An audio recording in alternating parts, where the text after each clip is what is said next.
Then Governor Rick Snyder was just the highest ranking public figure in court today. He's facing 2 counts of willful neglect of duty, overseeing the managers who he appointed and ignoring many complaints about the tainted water. This is 23-year-old, a man from Burton, Brendan Pinkston. And within the last hour, we got our hands on some video of the suspect from the home camera of the person who made the call about him. I want to direct your attention to the top corner of your screen above my right shoulder. There, that tall roof that kind of looks like more like a house is their loading dock, and that's where the Flint Fire Battalion Chief tells me this all started. It's another big step back to normal and putting the pandemic behind us. And what it means for you is 3 big changes: masks, capacity, and gathering. What we know now is that 1 woman is dead and an 11-month-old boy is in critical condition. Breaking this morning, officials say the parents of Ethan Crumbly, the 15-year-old suspect in the Oxford High School shooting, were found and arrested early this morning in Detroit. I'm standing in a subdivision off of Miller Road, and you can see behind me for people living here on the street.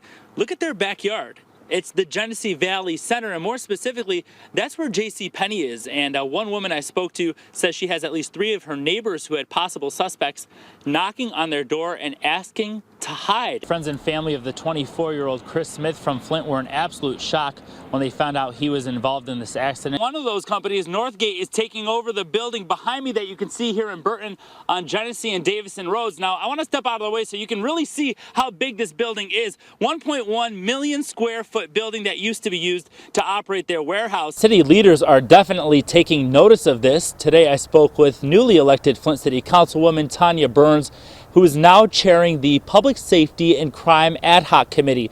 And she tells me the ball is already rolling to put a stop to these deadly shootings come 2022. It looks like Flint residents are supporting a public safety millage with the jobs of 18 police officers on the line. Take a look at the graph behind me, showing a huge difference in voter turnout here in Genesee County. You can see in the presidential election, 65% of voters turned out when it came to casting their vote for either Joe Biden or Donald Trump. But in the August primaries, when Flint voters could decide who they wanted to sit on their Flint City Council, just 8% showed up. Well, you've heard of kids getting a full ride to college for playing football, hoops, or even golf, but it turns out your kid playing video games all day could turn into a free college degree. I don't think it's fair that any parent should be put through this. Becky Beck calls it a living nightmare. Police found the skulls of her daughter, Misty Dawn Carrison Steiber, and Claudia Wilson in Flint's Broome Park in November of 2017. And 4 years later, she still has no closure and no custody of her daughter's remains. I'm relentless.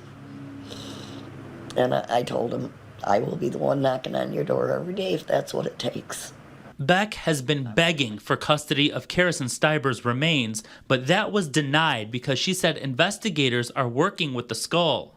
If the place that's doing it knew how long I've been waiting, that maybe they'd speed it up or something. And now she's finally getting an answer. I'm being told I should have them by the end of the year, but I'm very skeptical, because I've been told in the past that I would get her remains, and I haven't got them. I reached out to the Genesee County Medical Examiner's office, and they directed me to Flint Police. They did not return my call, but Beck says they completed modeling the skull as part of the investigation and are now testing. As she waits anxiously, wondering why the FBI held her daughter's remains for 3 years, and now she's begging for the public's help. Somebody out there knows. They know where her and Claudia are. And they really need to come forward and give up the rest of the remains of her first and only daughter. I don't know that just having her skull will give me full closure, knowing that the rest of her bones are out there somewhere.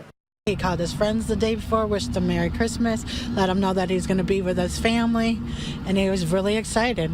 And this isn't my son. The parents of 25-year-old Kevin Bacon say they called his roommate, Michelle Myers, to check if he was still asleep or maybe in the shower when no one heard from him on Christmas Day. I have the Nest doorbell, and it notifies when people leave and enter the house, and I never got a notification that he returned back. She last saw him around 5 o'clock in the afternoon on Christmas Eve. She says he was going to meet someone he met on a dating app, which is something he's done before, but he's always communicated with her, and even if it was late at night, he always returned. I'm really scared for him. I keep thinking in my head, you know, like, like what could be happening to him. I am here, and he might be being tortured somewhere. I don't know. His parents found his car in a Family Dollar parking lot on Thursday. Since I have that doorbell, I saw the clothes he was wearing. It's the same outfit that they found in his car. He left with his wallet and his keys and his phone, and all of that was in there except for the key fob and the car key. Myers organized a search party of about 25 people who searched grocery stores, parks, and fields, but still no luck.